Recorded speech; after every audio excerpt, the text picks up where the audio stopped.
Employment ব্যাংকের বড় update বন্ধুরা, যুবশ্রী ভাতা যারা পাও তাদের জন্য অনেক বড় আপডেট।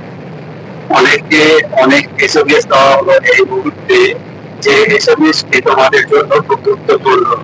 যাদের এসএমএস আসেনি তাদের কোনো চিন্তার কিছু নেই, কিন্তু যাদের এসএমএসটা এসেছে, যে এসএমএসটা আমি তোমাদের দেখাতে চলেছি, যে এসএমএসটা তোমাদের এসেছে, তাদেরকে কিন্তু তোমাদের নিকটবর্তী এমপ্লয়মেন্ট এক্সিট অফিসে গিয়ে কিছু ডকুমেন্ট ভেরিফাই করতে হবে। বেকার যুবক যুবতীদের সমস্যা কিন্তু দূর হচ্ছে না। রাজ্য সরকার এমপ্লয়মেন্ট ব্যাংকের মাধ্যমে যাদের যুবশ্রী টাকা দেয়, তাদের কিন্তু একেবারে মোটেই ঠিকভাবে টাকা দিচ্ছে না। লক্ষ্মীর ভান্ডারের টাকা যারা পায় তাদের টাইম বা টাইম টাকা দেওয়া হচ্ছে, শুধু তাই নয়, তাদের খাতাও কিন্তু সময় সময় বাড়ানো হচ্ছে। কিন্তু যারা বেকার যুবক যুবতী, যারা কর্মহীন, যারা লেখাপড়া করে কর্মের আশায় বসে আছে, তারা কর্ম তো পাচ্ছেই না। ভাতাটা দিয়ে তারা মাসে মাসে পায়, সে ভাতাটাও কিন্তু এখন তারা ঠিকভাবে পায় না।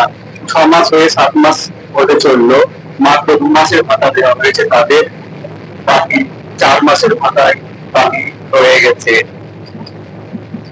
বর্তমান রাজ্য সরকার এটা কেন করছে সেটা জানা নেই, তবে অনেকে বলছে রাজ্য সরকারের বর্তমান আর্থিক অবস্থা নাকি ভালো নয়, এজন্যই বেকার যুবক যুবতীদের ভাতা দিতে এই টালবাহানা। এসএমএসটি কিছু বেকার যুবক যুবতীকে দেওয়া হয়েছে।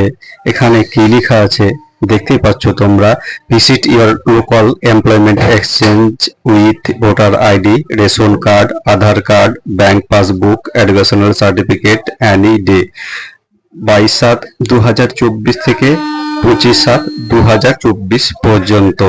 হ্যাঁ বন্ধুরা, তোমাদের এই তারিখের মধ্যে তোমাদের voter card, ration card, education certificate নিয়ে নিকটবর্তী এমপ্লয়মেন্ট এক্সচেঞ্জ অফিসে গিয়ে যোগাযোগ করতে হবে।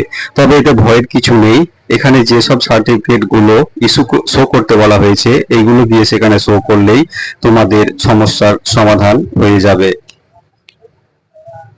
তবে তবে যাদের এই এসএমএসটি আসেনি তাদের কিন্তু কোনো চিন্তার কিছু কারণ নেই, তোমাদের কোথাও যেতে হবে না, তোমরা এদের সাথে একসাথেই ভাড়া পেয়ে যাবে। বন্ধুরা, ভিডিওটি ভালো লাগলে লাইক করবে এবং সাবস্ক্রাইব করবে, যাতে তোমাদের আবার কোনো আপডেট আসলে এমপ্লয়মেন্ট এবং যুবশ্রীর আপডেটগুলো সঠিকভাবে দিতে পারি।